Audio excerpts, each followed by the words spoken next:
Acompáñanos en esta travesía. Con libros en mano compartimos la alegría.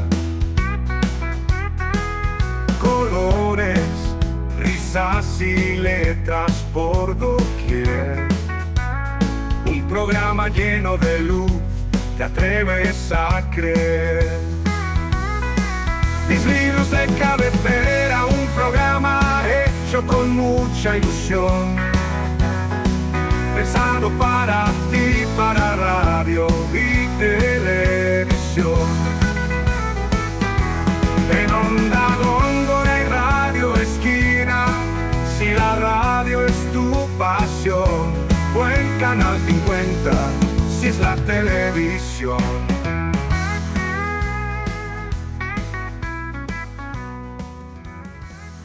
Muy buenas, muy buenas, muy buenas, muy buenas tardes. Soy Alex Rodríguez. Hacía mucho tiempo que no hacía radio en directo. Ya sabéis, de música blues y un poquito de rock and roll y otros programas que nos han acompañado durante mucho tiempo. Y hoy iniciamos una nueva andadura, una nueva aventura aquí en Radio Esquina FM y también en Onda Góngora Radio. Y en televisión para 50 TV y TV y por supuesto Televisión Cultural España. Así que sin más dilación, bueno, pues os voy a presentar a quien va a ser mi compañero y a la vez, bueno, director del programa, porque él va a llevar todo el peso del programa. Todos lo conocéis, su nombre es Juan Antonio Gallardo Gallardowski y lo tenemos aquí en directo. Muy buenas tardes, Juan Antonio, ¿cómo estás? Hola, buenas tardes, Alex. Estoy bien, acalorado, pero bien. Bueno, cuéntanos un poquito, ¿de qué se trata? ¿De qué se trata el programa que hoy empezamos? Pues se llama Libros de Cabecera porque, bueno, como su nombre indica, yo he pensado en hacer hemos pensado juntos, ¿no?, porque tú me has invitado a esta aventurilla, hacer un pequeño programa de radio donde se vaya hablando de una serie de libros que en mi caso sí, van a ser de cabecera, pero en algún caso, en el futuro a lo mejor hablaré de libros que yo creo que deben ser de cabecera de cualquier persona aficionada a la lectura y que tenga interés por estas cosas. Sí, quería hacer en la introducción al programa, pues comentar que los libros de cabecera generalmente son esos libros que descubrimos en la adolescencia o en la primera juventud y que generalmente suelen ser libros canónicos o clásicos incontestables que de alguna manera nos modelan el gusto literario, incluso el carácter en ocasiones e incluso el pensamiento, ¿no? Pero para esta primera entrega de nuestro recién inaugurado programa, he pensado en un libro que precisamente no leo yo en el momento de la juventud y la primera adolescencia, incluso la infancia en algún caso, ¿no?, donde como he dicho antes, se pueden más o menos gestionar estos libros de cabecera de los que hablamos. Sino es un libro de esos que yo creo que deberían ser libros de cabecera de mucha gente, y un libro que leo ya en la madurez, es decir, hace ya unos 10 años aproximadamente que me crucé con el libro del que vamos a hablar, A Sangre y Fuego, del escritor sevillano Manuel Chávez Nogales.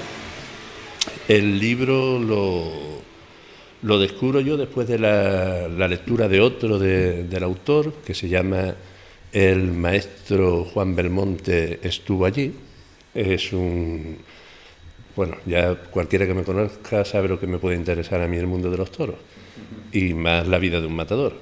Pero cuando topamos con un escritor de la talla de Chávez Nogales, con un cronista, periodista de su época, con tan atinado criterio y con tanta capacidad, pues de cualquier cosa que nos hable nos va a interesar. A mí ese libro, y no me interrumpa, me fascinó absolutamente y me tiré, pues, por eso he dicho no me interrumpa, porque me tiré meses hablando del libro Juan Belmonte, el maestro Juan Belmonte estuvo allí. Se lo comenté a un amigo y me dijo, pues lo que tienes que leer de manera casi obligatoria es A Sangre y Fuego, Héroes, Bestias y Mártires de España, que es un libro que te va a interesar muchísimo y que y del que vamos a hablar hoy. Muy bien, del libro que hoy hablaremos. ¿Y cuál es, qué pretende, en teoría o en la práctica, mi libro de cabecera? Hablar de libros. Hablar de libros, y si se da la feliz circunstancia de que alguno de estos libros pues suscita el interés de algún oyente, si lo hubiese o hubiera, pues para mí sería una maravilla, porque cada uno de los libros que vamos a comentar en el programa va a ser al que lo lea seguro que mejor lector y hasta es posible que mejor persona.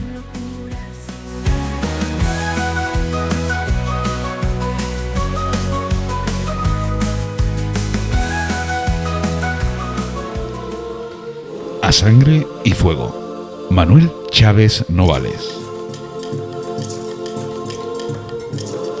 Manuel Chávez Nogales fue un periodista y escritor español conocido por su trabajo durante el periodo de entreguerras y su visión crítica de los totalitarismos.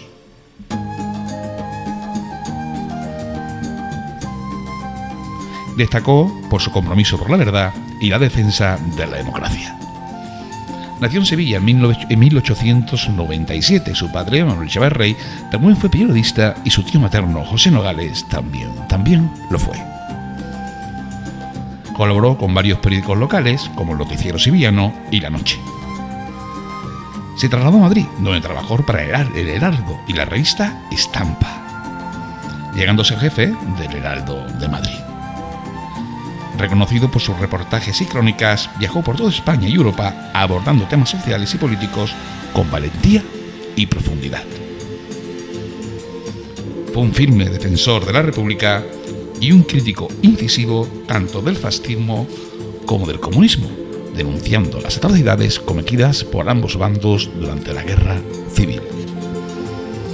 Tras el estallido de la Guerra Civil, se exilió en Londres, donde falleció en 1944. Su obra, olvidada durante décadas y redescubierta en la década de 1990, siendo reconocida como uno de los grandes periodistas y escritores españoles del siglo XX.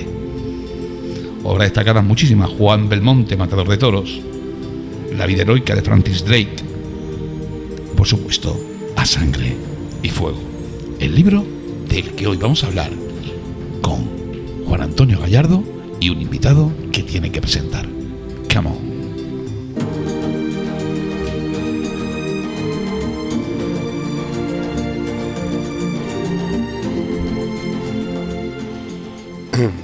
Bueno, pues vamos a ir entrando un poco en materia.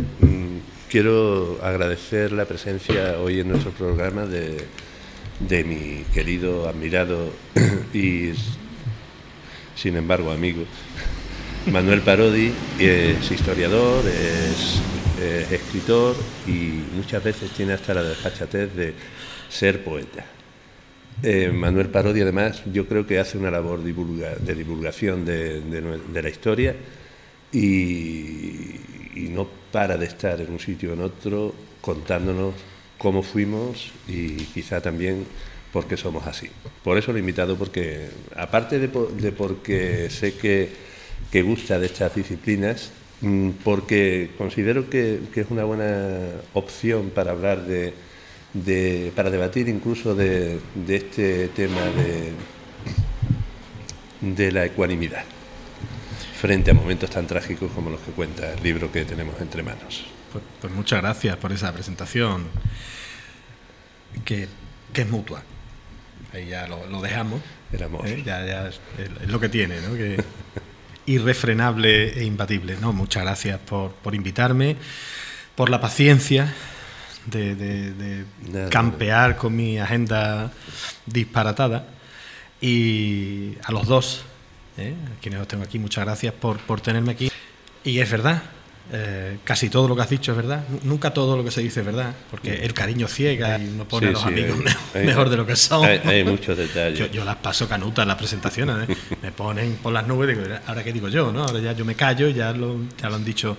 No, pero muchas gracias por invitarme, por además en el estreno, con lo que significa, y además para hablar de mi tocayo Chávez Nogales, que es un personaje fundamental para acercarnos a la España y la Europa de esos mediados del siglo XX tan absolutamente sobrecogedores y fascinantes. Y, hombre, podía estar en cualquier cuadro de Goya, de Velázquez, podía estar en Las Lanzas, podía estar en la familia de Carlos IV. O sea, España no ha sido más España que con Chávez Nogales, ¿no? Olvidado, muerto en el exilio, olvidado su cementerio, hasta que 2 o 3 majaras como Javier María, Arturo Pérez Reverte y alguno más se pusieron a la labor de ver dónde estaba ese hombre enterrado. Que ya hay que ser españoles y muchos españoles para eso, ¿no? Y lo encontraron enterrado en Londres, ¿no? Y es un personaje al que España ha tratado, pues también, como a veces, eso que cantaba, ¿no? Ana Belén de España, camisa blanca de mi esperanza, ¿no? A veces madre, siempre madrastra, ¿no? Pero bueno, y es fundamental y encima es andaluz. Encima de que habrá que ver si veraneaba en San Lucas como buen sevillano, porque claro que estaba aquí al lado, ¿no? Pues... y nos lleva directamente a esa España incomprendida, incomprensible, pero cotidiana de cada día, ¿no? De envidias, de recelos, de miserias, de grandezas. Y el tío encima la explica y encima la hace inteligible. Maravilloso. Lo que dice del olvido al que condenaron a Chávez Nogales es muy interesante también, porque además ese olvido se produce desde todos los bandos. El gran pecado de Manuel Chávez Nogales es que denuncia todos los totalitarismos de principios y mediados del siglo y los que vendrían, porque prácticamente muchas veces es incluso profético. Totalmente. Es profético no porque tenga dones espirituales magníficos, sino sencillamente porque conoce la condición humana. Totalmente. Entonces, a mí el elemento que me impresionó fundamentalmente... Bueno, hay un prólogo en este libro, A Sangre y Fuego, el prólogo de Manuel Chávez Nogales de este libro es prácticamente canónico. Tanto que muchas veces me pasa como pasa con algunos poemas, ¿no? Con algunos poetas, con Federico García Lorca, con Cernuda, que ya empiezan a molestarte los epígonos, los que quieren ser como él o hablan como él. Y en el prólogo de A Sangre y Fuego, Chávez Nogales es muy valiente, muy directo y muy concreto. Es decir, él está con la República, mientras que la República es una república de trabajadores de todas las clases, democrática. En el momento, el último día que está en la redacción, trabajando hasta el último día, le dice a los compañeros, que ahora son camaradas, le dice que se va. Le respetan su decisión, él lo cuenta muy bien en el prólogo, y en ese momento deja de pertenecer a ningún bando, y es cuando desarrolla estas 9 historias que son todas ellas sobrecogedoras. Pero probablemente, desde mi punto de vista, no sé si tú estás de acuerdo, yo creo que el prólogo de este libro es como una especie de...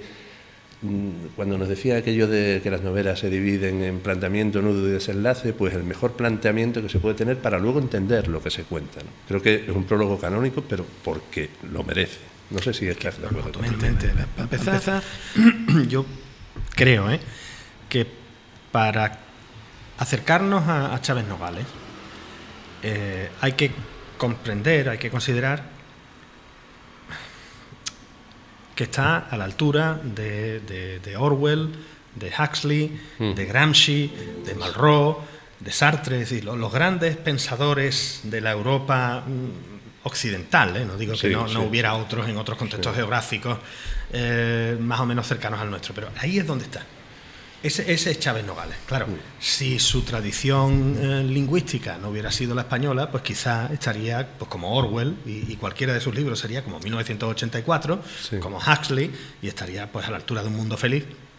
Y sin embargo, como tú bien decías hace un momento, él se define como un pequeño burgués liberal, lo cual es ya un crimen que le va a ser imperdonable por los unos y los otros con H, como decía don Miguel de Unamuno en aquella carta a la ABC durante la Guerra Civil, los unos con H y los otros con H. Entonces, claro, dice un amigo mío, sevillano también, por cierto, que no hay peor cuña que la de la propia madera. Claro, esa es la que no te perdona. O sea, la otra te mata, pero la tuya, encima de que te matas, te condena a la damnatio memoriae, te lanza al olvido. Y como tú bien dices, en el prólogo de A Sangre y Fuego y en realidad en todo el libro, ¿no? Lo que está construyendo es una síntesis de España. Sí. Estos somos. Y es una declaración de intenciones. Y a partir de ahí ya, pues claro, el diluvio, ¿no? Y a todo lo demás.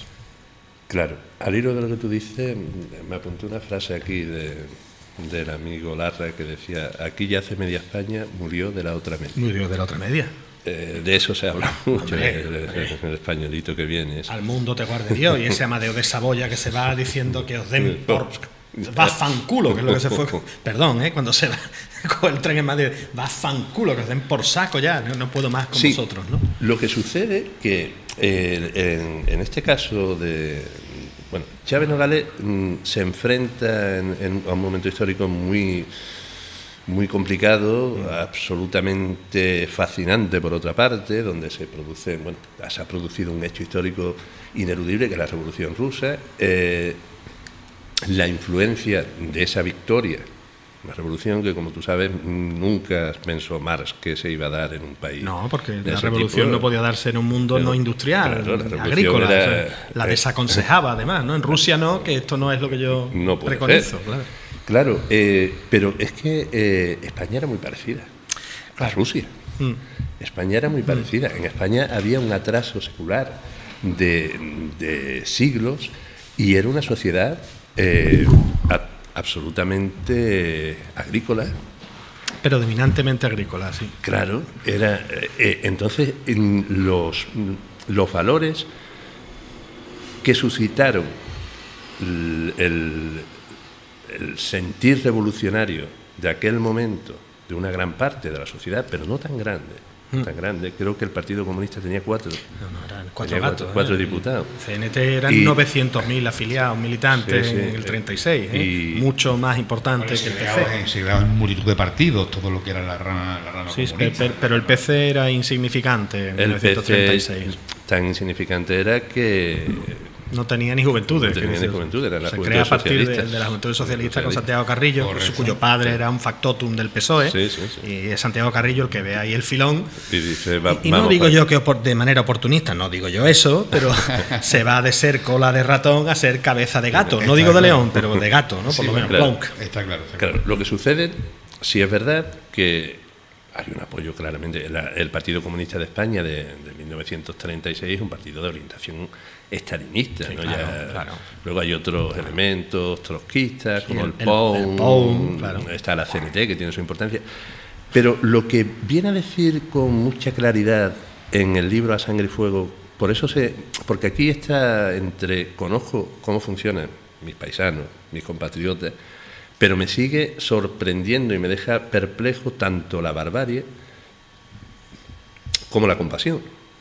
Hay un elemento aquí que, claro, este libro como libro de cabecera para un joven es complicado, en el sentido de que el joven necesita héroes que nítidos, claro, y que batan directamente al enemigo. Los de Marvel, claro, el Cid Campeador, Roberto Alcázar y Pedrín, eso ha sido universal. Taras Bulba, necesita héroes de ese tipo con el que sentirse absolutamente identificado, que no haya dudas. El gran problema del pensamiento cuando evoluciona no es otro que la duda. Y aquí se produce esa duda, porque claro, alguien que hay un relato que se llama La gesta de los caballistas. Hombre, ese es maravilloso. Eso es increíble. Eso es maravilloso, además, pero es que pasó en la provincia de Cádiz. Sí, pasó en la provincia de Cádiz. En el campo de Gibraltar, y aquí en Sanlúcar, con fotos incluidas. Por eso lo saco a colación. Maravilloso. Es una cosa absolutamente sobrecogedora, donde está todo, quiero decir. Está la barbarie fascista, está el cacique, está la iglesia, está la humanidad que representa el mismo fascista que acuchilla luego a un gitano en un árbol frente a un perro que está sufriendo. Es decir, está el ser humano en toda su extensión. En toda su extensión. El libro entero orbita alrededor de esa idea. Y sobre todo orbita alrededor de una idea que quería entrar contigo en ese tema, que es muy complicada y desde mi punto de vista muy controvertida. A Chávez Nogales ahora después de... porque hubo una serie de escritores de su época que casi todos, para mi desgracia, desde mi punto de vista ideológico, eran conservadores. Lo que pasa es que escribían como dioses. Casi todos, además, eran periodistas. Agustín de Foxá. Casi todos, además, eran periodistas. Eso lo queremos dejar y hablar también en el debate sobre cómo era el periodismo en aquella época y las líneas tendencias y bueno, también la autocensura y la censura que había en aquella época. A aquella época, realmente los escritores escribían en los periódicos fundamentalmente por pasta, porque además entonces se pagaba. Pero hoy no pasa eso. Yo escribo gratis. Por eso te digo que hoy las cosas son...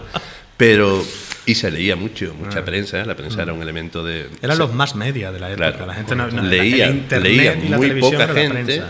Leía muy poca gente porque los índices de analfabetismo eran sobrecogedores, sí. Pero se leía muy bien. Y se comentaba. Y bueno, había hay otro libro de Chávez Nogales, no recuerdo el nombre, y lo he estado buscando en mi biblioteca, la tengo que ordenar. Yo. Sí, ahora me acuerdo. La Andalucía Roja. Ah, maravilloso también. La Andalucía Roja. Y hay un relato donde cuentan que, claro, se quedaban después de la faena los jornaleros en la cantina, que le llamaban, a tomar vinos y muchas veces a esperar el jornal. Llegaba el manijero, el encargado, llegaba con el dinero a una hora. Bueno, pues era el momento... Pero había una costumbre que era que el que sabía leer leía la prensa al resto de los compañeros. Claro. Era una forma de... Cuando tú decías se comentaba en ese sentido. Y en las cocinas también pasaba. Bueno, había incluso tras de la historia gente que se dedicaba a eso. Iba por los pueblos a leer las noticias del diario, sobre todo, bueno, más que nada en América, más que en España, pero y hemos documentado que es así.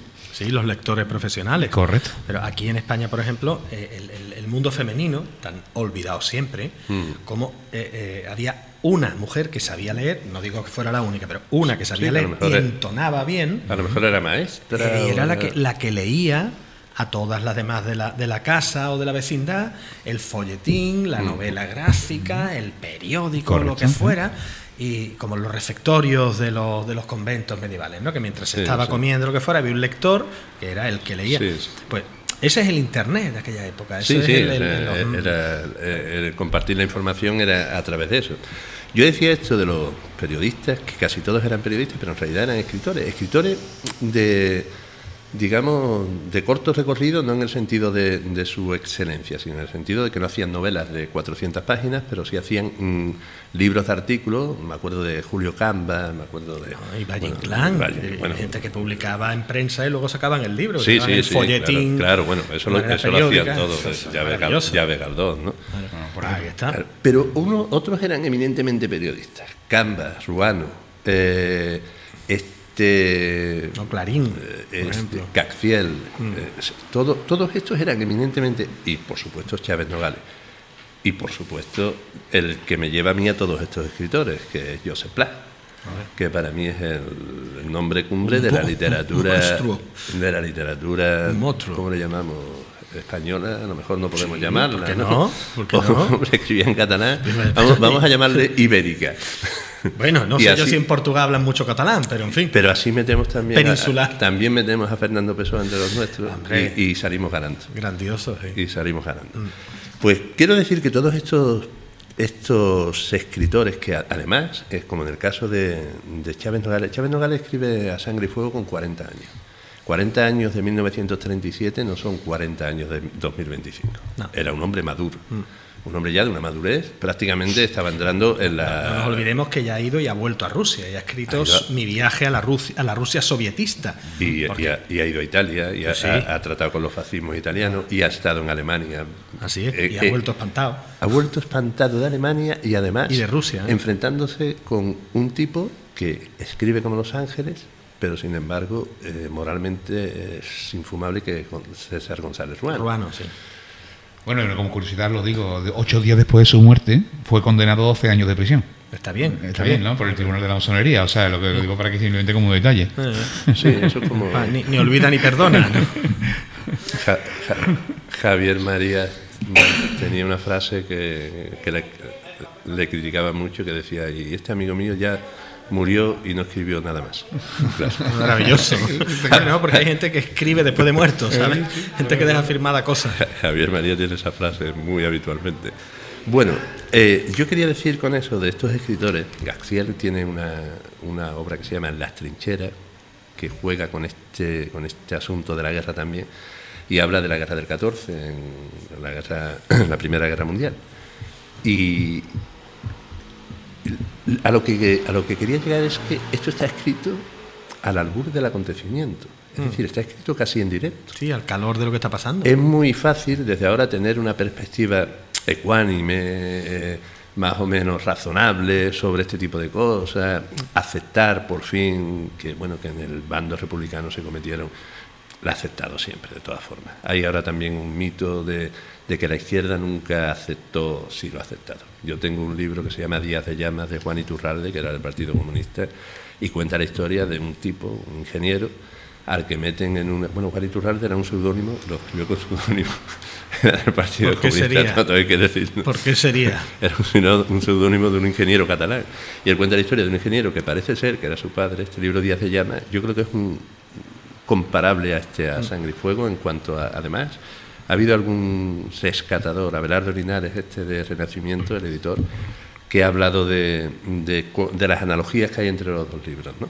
Pero este era un hombre muy de izquierda y contaba como contaron gente del PON, como contó Orwell, que tú has citado antes, los desmanes, no ya tanto del estalinismo soviético, que les costó a muchos comunistas reconocerlo. El traductor de Orwell lo asesinaron, lo desaparecieron, y fue Orwell quien salvó a la viuda y a la familia, lo sacó de aquí, hasta que ya cuando el pobre no paraba de inquirir, alguien... El comisario político le dijo... Bueno, si nos importa de Orwell, hablaremos también en el debate. No pregunten más. Creo que como aquí también... Pero a lo que yo quiero llegar con esto es que con él se produce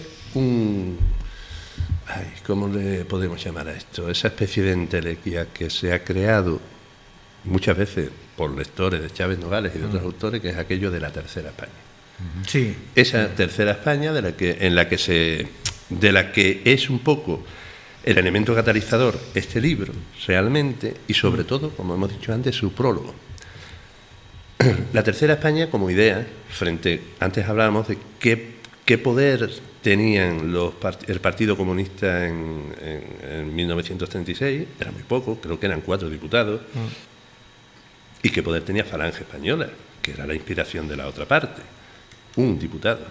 Eso es lo que un diputado. Sí. Es decir, 4 y 1 convierten a España en un incendio de odio. Pero tú estás hablando del 36 o de ahora. Estoy hablando, las cuentas son parecidas. Estoy hablando cosas.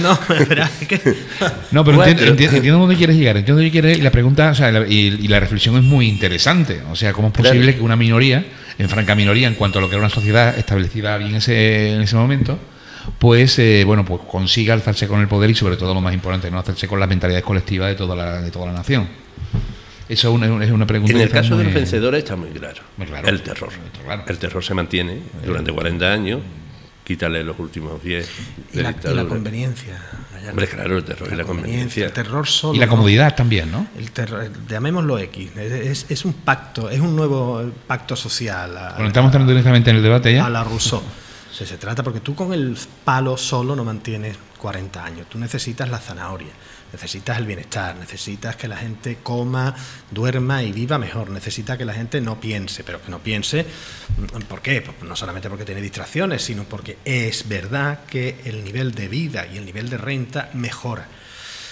Y bueno, lo estamos viendo hoy también, ¿no? Como estamos asistiendo a cómo se sacrifican determinadas cosas si tenemos o parece que vamos a tener niveles de bienestar. Eso no es nada raro, ¿eh? Eso ha pasado muchas veces a lo largo de la historia. Pero el nivel de vida y el nivel de renta mejora 20 años después de la guerra civil. Claro, sí. 20 años después. Sí. Durante 20 años hay unos años que son del año 39 al año 44, conocidos como, algunas veces los revisionistas históricos le llaman el año del hambre, pero los que pasaron hambre le llaman los años del hambre. Pues yo creo que es el momento ya de que entremos directamente en lo que es el debate del programa y hablemos un poquito también de la época. Ya llevamos. Llevamos desde el minuto cero.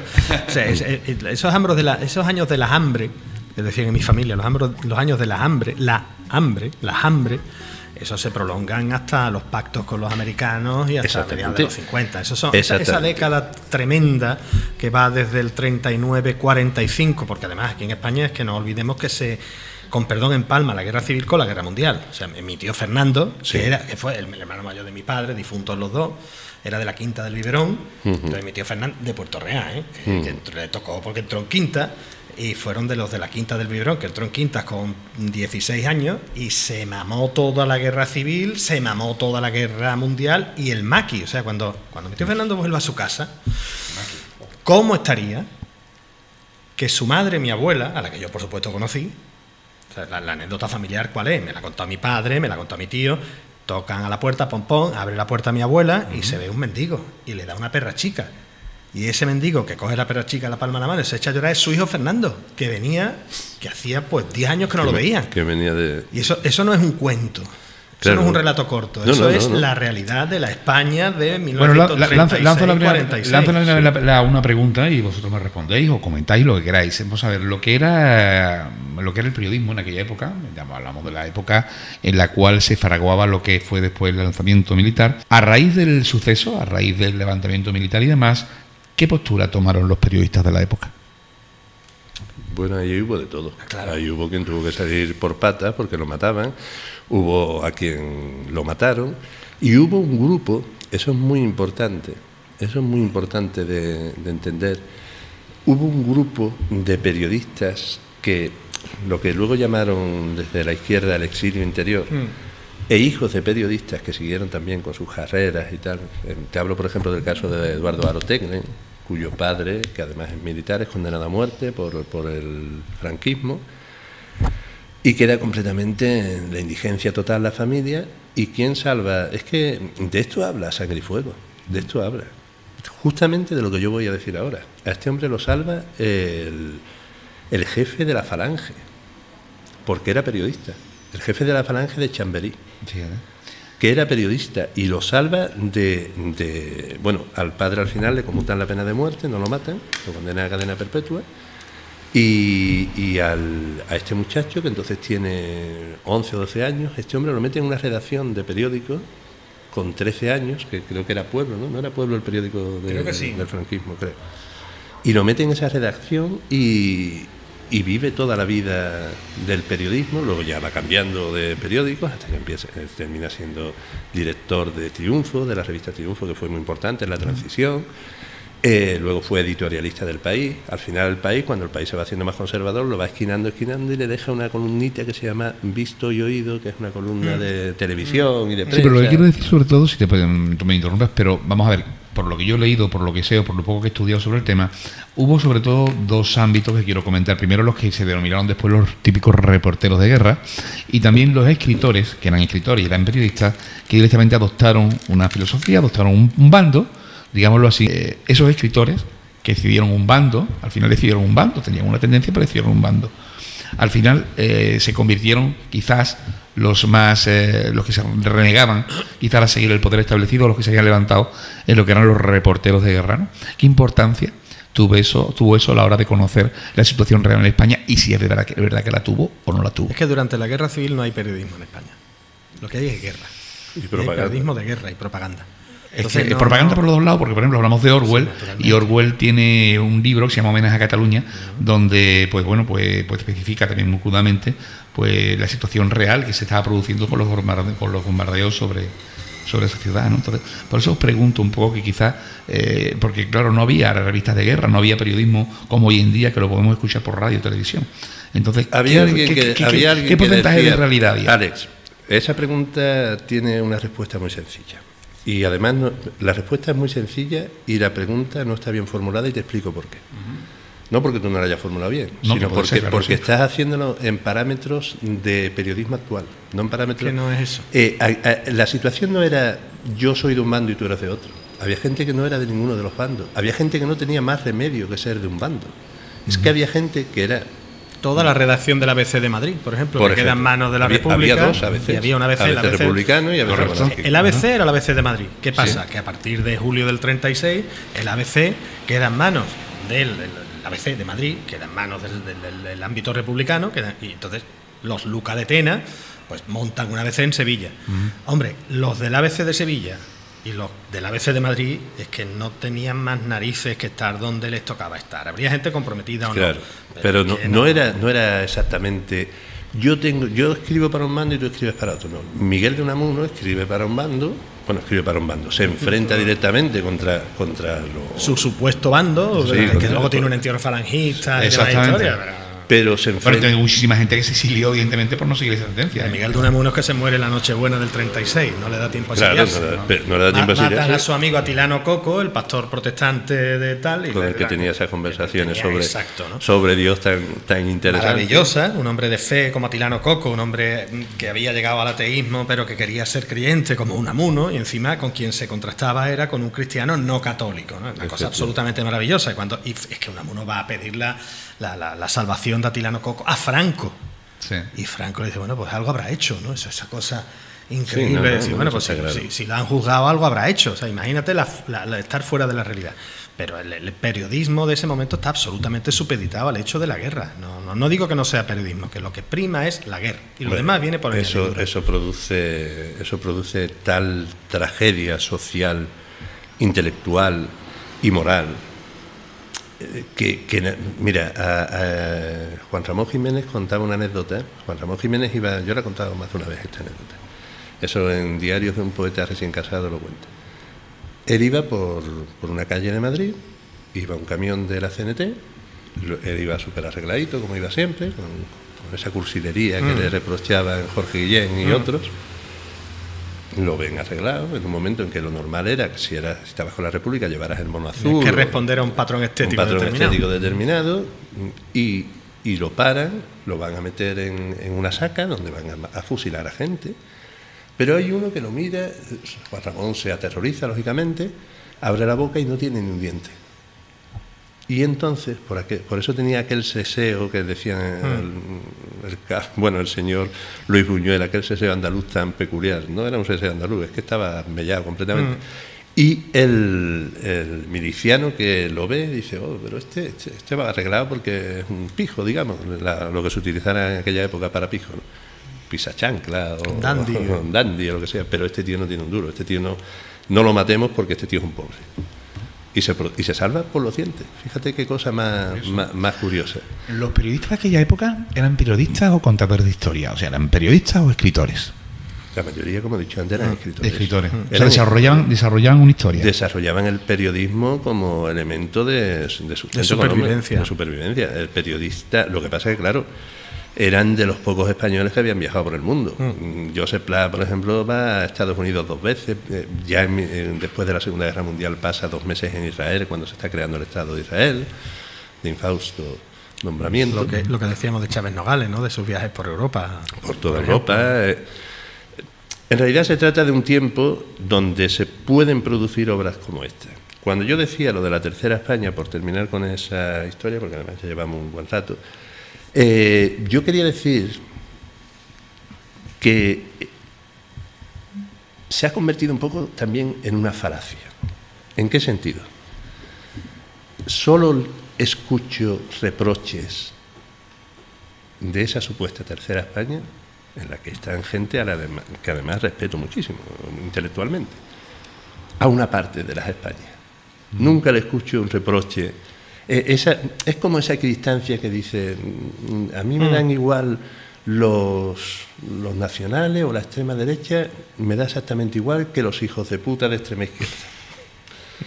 Eso es lo que yo creo que se está produciendo en esa Tercera España, que al final viene a ser, y creo que lo estropea fundamentalmente un elemento, ya llegando casi a la actualidad, político, que se produce en este país, que suscita mucha esperanza para gente que no quiere extremarse ideológicamente, que es el Partido Ciudadano, que monta Albert Rivera en su momento.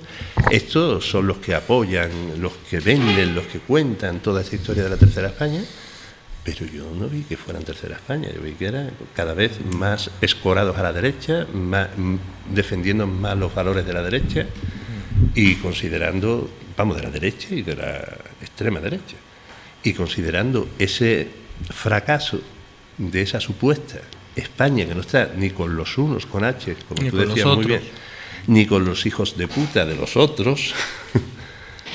Considerando ese factor, creo que al final nos quedamos sin la solución posible que nos plantea. Pero fíjate que eso hasta cierto punto y también surge del bando de los unos, porque tiene gente como Dionisio Ridruejo, como Agustín de Foxá, que terminan por abominar de su propio contexto ideológico inicial y terminan totalmente, bueno, de Foxá porque muere reventado con la cirrosis. Agustín de Foxá el hígado, ¿no? Pero es bastante más fascista. Hombre, no, Agustín, que Ridruejo. Hombre, Agustín de a pesar de que Ridruejo era... Foxá es falangista de primera hornada. Sí, y es sí. un fascista pero es un fascista al italiano tan maravilloso que Mussolini lo destierra de Italia. O sea, Foxá, siendo embajador de España... Lo destierra de Italia porque es un sinvergüenza. Lo destierra de Italia porque se pega de hostias con el conde Chiano, con el yerno de Mussolini. Es un daño. Mussolini, vamos a ver, Chiano, la anécdota maravillosa es cuando, claro, Foxá... El hombre tenía un problema con el alcohol considerable, tenía otros problemas, sí. Tenía un problema con el alcohol considerable, y entonces en ese momento de fiesta tal, el ministro de Asuntos Exteriores italiano, yerno de Mussolini, Galeazzo Ciano, que le dice, los dos eran condes, conde Ciano, conde Foxá, y le dice, conde, a usted lo va a matar el alcohol. Y Foxá le dice, y a usted Marcial Lalanda. Sí, paso doble, Marcial es el más grande, porque la mujer de Ciano le venía los lirilli al conde Ciano con Marcial Lalanda. Y él se venía a España, preferentemente a Barcelona, a pasar temporadas, a ver las corridas. Y de vez en cuando iba a los toros. Sí. Entonces, claro, ahí se metieron manos los dos, pero a piñas. Sí. Evidentemente era un dandy, era un maldito, era todo lo que tú quieras, pero que es gente que abomina incluso de ese contexto en el que se han forjado, ¿no? Claro, como seguramente hubiera abominado del estalinismo Miguel Hernández si hubiera sobrevivido. Pues si no lo hubieran dejado tirado la noche que cogieron todos el avión y él lo dejaron durmiendo. Oye, sin embargo, Manuel Chávez Novales durante mucho tiempo fue ignorado y fue olvidado. Claro, fue Manuel Cintas, Isabel Cintas, perdón, quien... Quiero recordar que he leído que fue quien lo redescubrió o volvió a leer un poco de su obra. Y Marías y Pérez Reverte, que fueron los que se conjuraron para encontrarlo. ¿Sí? Correcto. Y reeditar su obra. Pero su obra, el trabajo de catalogación de la obra periodística, de todos los... tiene mucha importancia. Un tipo que a mí no me cae especialmente bien, pero tengo que reconocerlo, que es Abelardo Linares, el editor de Renacimiento de Sevilla. Ahora lo ha republicado la Diputación Provincial de Sevilla, en una obra magna con toda la obra completa de Chávez Nogales. Sí, ¿no? Vamos, ahora, hace un par de años. Ahora, el problema es que todo el mundo está reivindicando muchas veces a este hombre como gran autor. Es verdad que decía Trapiello, que también es un gran defensor de este libro, decía Trapiello en algún libro en un libro concreto que se llama Las almas y las letras, que es muy interesante, decía que los republicanos perdieron la guerra, los escritores republicanos perdieron la guerra, pero ganaron los manuales de literatura. Y es cierto. Y es cierto, porque te daba también un marchamo de decencia. ¿Hay escritores olvidados coetáneos a este hombre? Hombre, este fue uno, y hubo otro que fue considerado... No fue considerado nunca el grandísimo poeta que se produce además entre dos hermanos, Manuel y Antonio Machado. Es decir, no hay que ir más lejos. Hombre, el ejemplo moral ya de Machado, de Antonio, de don Antonio, es evidente frente a ese dandismo de Manuel Machado, Pero vamos, que yo me pregunto muchas veces si a uno en vez de cogerlo en Madrid, al otro en Toledo, le pilla al revés. ¿Qué hubiese ocurrido? ¿Qué hubiese pasado? No estoy muy seguro. De todas formas, yo creo que junto con el prólogo, ya con esto vamos terminando, creo. No, que nos quedan todavía 10 minutitos. Junto con el prólogo de A Sangre y Fuego, una de las cosas más hermosas que yo he leído sobre la guerra, sobre el momento y escrita en el momento de la guerra, es el discurso que le da la Juventud Comunista Antonio Machado en Valencia.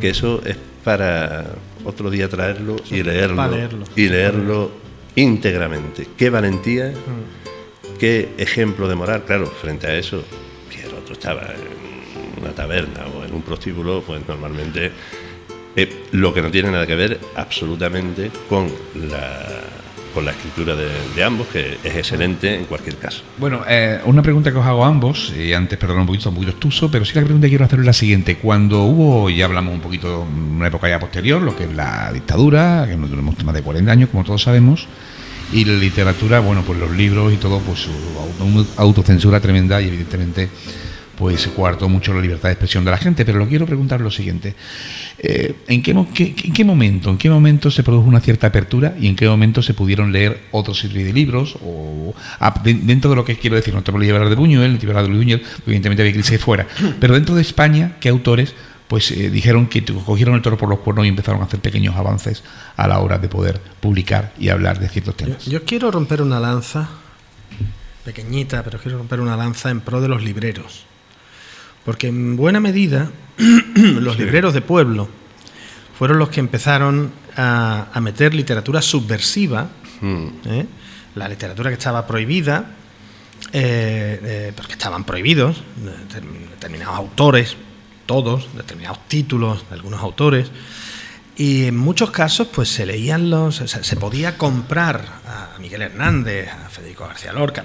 Verás que luego ya se abre la mano. Sí. Pero son las librerías de pueblo las que en muchos casos, y estoy pensando en Diego Guerrero, el librero de mi pueblo, de Puerto Real, de toda la vida, que finalmente conseguimos que la Feria del Libro de allí llevara su nombre, el que de Strangis y forrando los libros con pasta incluso de libros religiosos, pues se podía comprar allí. Evidentemente a mí ya no me cogió porque yo soy del 71 y a mí Franco me cogió que se murió que yo tenía 4 añitos. Yo estaba con el Micho 1 y el Micho 2 que no había, ¿entiendes? Quiero leer 1 y 2, ¿no? Pero, claro, hay un momento en el que, por una parte, la dictadura empieza a abrir la mano haciendo como que no la abre, y por otra parte hay una trama local en buena medida apoyándose en los maestros, en las maestras, en los libreros, que van abriendo brechas y van haciendo que eso llegue y que eso cale, ¿no? Y luego sí, hay autores del propio contexto de la dictadura, y lo hemos mencionado, ese Foxá, todo lo que se mueve, el propio Dionisio Ridruejo, que lo hemos dicho antes, ¿no? Que van socavando, y se les permite, esa es la cosa. De todas formas, hasta cierto punto. Desde mi punto de vista, la gran censura, Rafael Sánchez Mazas, claro, la gran censura no dura mucho tiempo, sinceramente, no dura mucho tiempo.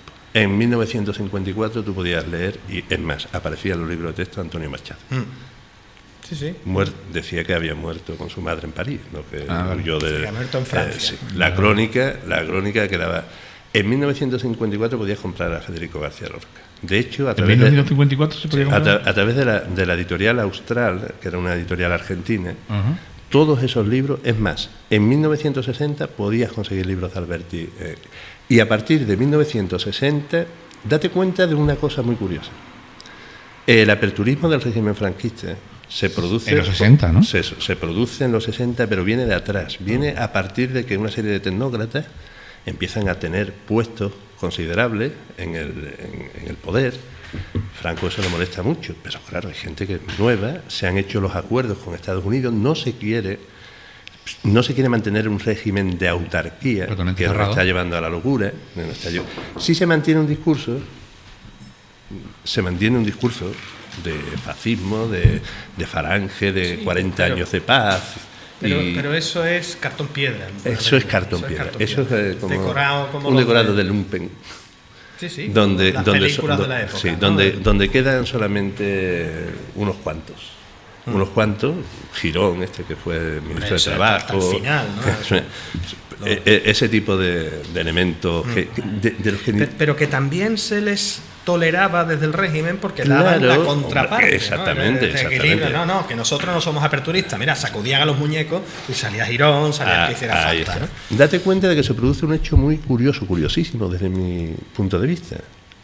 Y es que se producen una serie de llegadas de escritores latinoamericanos a España que huyen de dictaduras y se vienen a una dictadura. Te hablo de Vargas Llosa, te hablo de García Márquez, te hablo de Carlos Fuentes. Tienes dictadores hispanoamericanos exiliados, como toda la familia del Chivo, los dominicanos y demás, y tienes al equivalente ideológico de los que los han combatido. Lo que quiere decir, una cosa maravillosa. Era curioso, ¿no? Se podía perfectamente leer una obra de Alberti La obra de Alberti. Sí. Sin embargo, para ver, por ejemplo, la película esta de... Una película... Claro, tienes que irte a París, ¿no? A Montpellier, ¿no? Ahí quedó solamente esa moral de mojigata y católica, nacional católica. Eso, decía antes Manolo, que eran los elementos de contrapunto del régimen, ¿no? Vamos a mantener a un jirón, vamos a mantener la iglesia, como vamos a mantener la hostia consagrada, que la hostia consagrada significa una buena hostia. Pensemos y vamos a prohibir canciones de Serrat, por ejemplo. Pero pensemos en, ¿qué te digo yo? En Calabuch. Pensemos en Bienvenido Mr. Marshall, pensemos en el cine de Lalo Ascona y de Berlanga, bueno, eso se está produciendo aquí. Se está produciendo, Parodi, pero eso es el triunfo de la inteligencia. Sí, no lo frente al obtuso censor que es incapaz. Yo he leído cosas. ¿Qué quieres que te diga? Yo he leído cosas que ha pasado este hombre Ascona. Ascona, sí, bueno. Que ha pasado. Tiene un libro que se llama Los Europeos. Mira, ese también lo podemos traer un día. Pues mira, Lalo Ascona era el guionista de buena parte del cine de Luis García Berlanga, era el genio a la par y a la mano de Marco Ferreri. Yo creo que Ascona era el alma de esas películas, independientemente de que con Berlanga formara un tándem imbatible. Demoledor. Pero esa España... Bueno, bueno, digamos, como toreaban la censura en aquella época, porque hay casos que te quedarías totalmente asombrado. Nos quedaríamos totalmente asombrados. La de Plácido, ¿no? Por ejemplo, la de Cena, ¿no? Más dura increíble, ¿no? que te puede echar la cara, ¿no? Ese pobre hombre dando volteretas el día de Nochebuena y que nadie lo ampara, que nadie lo ayuda. Eso. Pero ¿cómo censuras eso? Ese es el problema. ¿Cómo censuras? Mira, queriendo censurarlo, lo censuras. Claro, queriendo censurarlo, censuras al autor. Pero a la obra. El verdugo, sí, pero el visito, el verdugo. Ahora, pasa que toda olla express tiene una válvula para soltar. Pero incluso la cabina, fíjate, que fue mucho posterior, también tiene su carga crítica. Hombre, la cabina era claramente una referencia a la España asfixiada y asfixiante del momento. La cabina tuvo muchas interpretaciones, pero esa yo creo que es una de las más afortunadas. Y luego cuando se lo llevan hay un montón de cabinas con un montón de gente. Hemos hecho un spoiler, ¿no? Claro, si los quieres... A ver, yo no voy aquí a alabar, pero un régimen que aguanta 40 años en el poder y que se muere en la cama... Es que eso iba. Y para terminar... Eso tiene mucha más raíz de lo que nos gusta admitir. Correcto. Es que en el mundo eso está calado, ¿eh? Hay mucha gente que eso lo lleva a la sangre. Un pacto social, estoy hablando del pacto social como Rousseau. Son demasiados años sin levantar la voz. Son demasiados años sin levantar la voz, eso es verdad. Y hombre, lo decía alguien del Partido Popular no hace mucho tiempo, no recuerdo el nombre, alguno de ellos. Decía, en el franquismo, si no te metías en política, vivías perfectamente. Eso decía Franco, haga como yo, no se meta en política. Eso es maravilloso. A ver, Melchor Rodríguez fue alcalde de Madrid, alcalde anarquista de Madrid durante la Guerra Civil. Melchor Rodríguez fue, de CNTA y TFI, fue quien acabó con las sacas de Paracuellos, entre otras historias. Melchor Rodríguez es una de las pocas autoridades republicanas que quedan en Madrid junto con Julián Besteiro del Partido Socialista, presidente del Congreso de los Diputados, cuando van a entrar las tropas de Franco. Y a Julián Besteiro, cuando le preguntan que por qué no se ha ido, el hombre con toda honestidad dijo, porque alguien tenía que quedarse. Claro. O sea, es que, hombre, por eso me parece estupendo que esté en la puerta, justo el busto de Besteiro, justo en la puerta del hemiciclo. O sea, que todo el que pase, todos los diputados y diputadas que entren en el hemiciclo vean la cara de Julián Besteiro, que muere de mala muerte en la cárcel de Carmona en el año 40-41, de tuberculosis, de maltrato, etcétera, etcétera. Melchor Rodríguez, cuando acaba la guerra y se queda, ese es un caso famoso además, lo van a juzgar en un tribunal militar, condena a muerte de que no hay forma de salvarlo. Bueno, pues acuden como testigos de la defensa varias decenas de altos mandos de Falange y del Ejército, todos de uniforme con todas las medallas que podían tener, a testificar a su favor. Y cuando se muere en el año 72, que es una cosa absolutamente bueno, el hombre lo meten en la cárcel, pero evidentemente no lo condenan a muerte, está un tiempo en la cárcel, luego se reintegra a la vida civil, tal, se muere en el año 72, y cuando muere, en el entierro, se canta a las barricadas y el cara al sol, porque vuelven a ir al entierro de Melchor Rodríguez, por los que quedan de todos aquellos a los que él ha salvado durante la Guerra Civil en Madrid. Entonces, en el año 72, que lo entierran en la Almudena en Madrid, pues, y lo entierran con la bandera roja y negra de CNT y TFAI, y allí, aquello de camarada Melchor Rodríguez presente, y cantan a las barricadas, por supuesto, totalmente prohibido, como la bandera y demás, y cantan el Cara al Sol. Entonces, bueno, ¿eso es posible? Sí, eso es posible. Es que España es un poquito complicada. Y no estoy diciendo que este grano hiciera granero, pero que es un poco complicado todo. Y muchas veces, no digo aquí, no digo nosotros, no digo quien nos escucha, tendemos al reduccionismo simplista porque necesitamos aprehender con H intercalada. Y no, y la cosa es más movida de lo que nos cuentan. Pues Manuel, ha sido un intento, un gran placer el hecho de conocerte y compartir un ratito de radio contigo, Juan Antonio. Pues vamos a ir concluyendo. Yo, frente a todo lo que hemos dicho, hay una frase que probablemente sea apócrifa, de Pedro Muñoz Seca, que también yo creo que lo podría rubricar Chávez Nogales, que no tenía precisamente mucho sentido del humor, hay que decirlo. Bueno, en algún libro no está tan alejado del sentido del humor. Pero bueno, Pedro Muñoz Seca estaba en una cárcel de Barcelona. Él había hecho una obra de teatro en 1936, creo que fue, o 30, no sé cuándo lo matan, creo que fue el 36, porque es justo al principio del levantamiento. Pero no sé si era en julio o fue antes de julio. Debió ser, si no fue en julio, fue casi más o menos contemporáneo de la muerte de Lorca. Lo meten en una cárcel de la CNT porque el día anterior ha hecho en el teatro que está actuando, ha hecho una defensa de Falange, del fascismo, y no solo eso, siendo él andaluz como era, del puerto de Santa María, del caciquismo, del cacique. Entonces, claro, eso lo oyen los anarquistas y dicen, pero este tío cómo se atreve a hacer esto en zona además anarquista y republicana. Total, que lo meten en la cárcel y lo van a matar al día siguiente o a los 2 días. Lo han condenado a muerte, en un comité de estos de camaradas lo han condenado a muerte. Entonces un anarquista le pregunta cómo es posible que... Intenta hablar con él, ¿no? ¿Cómo es posible que defienda a esos poderosos que están matando al pueblo andaluz, que tal y cual? Y Muñoz Seca entabla relación con él, empieza a hablar, y el anarquista se enfada y dice, bueno, te dejo ahí y di tus últimas palabras si quieres, porque van a ser las últimas. Y le dice Muñoz Seca, dice, mira, me podéis quitar mi libertad, me podéis quitar la dignidad, me podéis quitar la vida, pero ¿sabéis lo que no me podéis quitar nunca? El anarquista se queda así, dice, el miedo que tengo. El miedo que tengo, sí. Eso me parece, no frente a tanto héroe, me parece impresionante, y yo creo que podríamos terminar con esa frase. Con esa reflexión, ¿verdad? Pues no, ha sido un auténtico placer, ha sido nuestro programa que ahora sí lo digo bien, Libros de Cabecera, dirigido espléndidamente y llevado espléndidamente por mi amigo y compañero Juan Antonio Gallardo. Manuel Parodi, muchísimas gracias de verdad por habernos acompañado. Espero tener la oportunidad de compartir un ratito de radio contigo en otra ocasión. Cuando queráis, siempre que no aburra y que no harte, cuando queráis. Y este programa, bueno, pues ya sabéis, pues es que no aburre, que no arte yo, No, por favor. Un nuevo programa que lo único que pretende, como bien ha dicho mi compañero, es dar a conocer libros, autores que marcaron una época y que seguramente pues nos harán pensar un poquito, que nunca viene mal.